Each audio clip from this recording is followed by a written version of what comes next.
करके बात करती हुई नजर आई है ममता बनर्जी। दरअसल उन्होंने यहाँ पर जनता को संबोधित किया और साथ ही इसके तहत मिलने वाली राशि का जिक्र किया।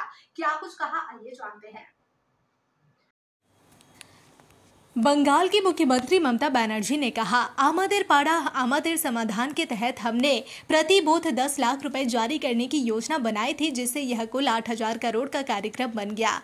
यह कार्यक्रम मूल रूप से 6 नवंबर तक जारी रहने वाला था, लेकिन अब इसे बढ़ा दिया जाएगा क्योंकि आपदा प्रभावित जिलों को आधार और उससे संबंधित अन्य दस्तावेज पूरे करने के लिए अतिरिक्त समय की आवश्यकता है।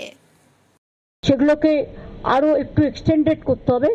তার কারণ হচ্ছে আধার কার্ডটা তারপর কাগজপত্র সবই নষ্ট হয়ে গেছে, সেগুলো তাদের করিয়ে দিতে হবে। এই প্রোগ্রাম ছাড়াও এখনো পর্যন্ত আমাদের টার্গেট আছে 31,700 ক্যাম্প করার বুথ ওয়াইজে। তার মধ্যে এখনো পর্যন্ত আমাদের কমপ্লিট হয়েছে 28,300 ক্যাম্প।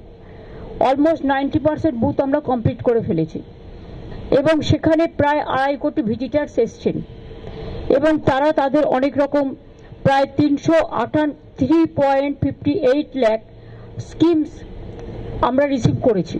এর মধ্যে তার মধ্যে 2.84 lakh scheme has already been given এবং টেন্ডার প্রসেস অলরেডি স্টার্ট হয়ে গেছে 1.86 লাখ প্রোগ্রামের। 100 প্রোগ্রাম অলরেডি কমপ্লিটেড হয়ে গেছে এবং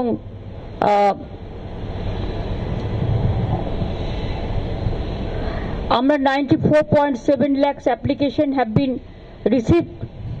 তার মধ্যে 77.4 lakhs 81% আমরা করে দিয়েছি।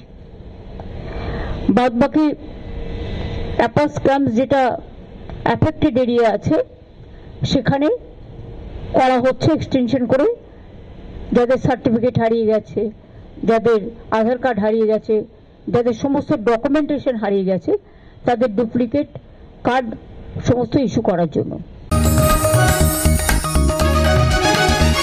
आप देख रहे हैं न्यूज़ UNI।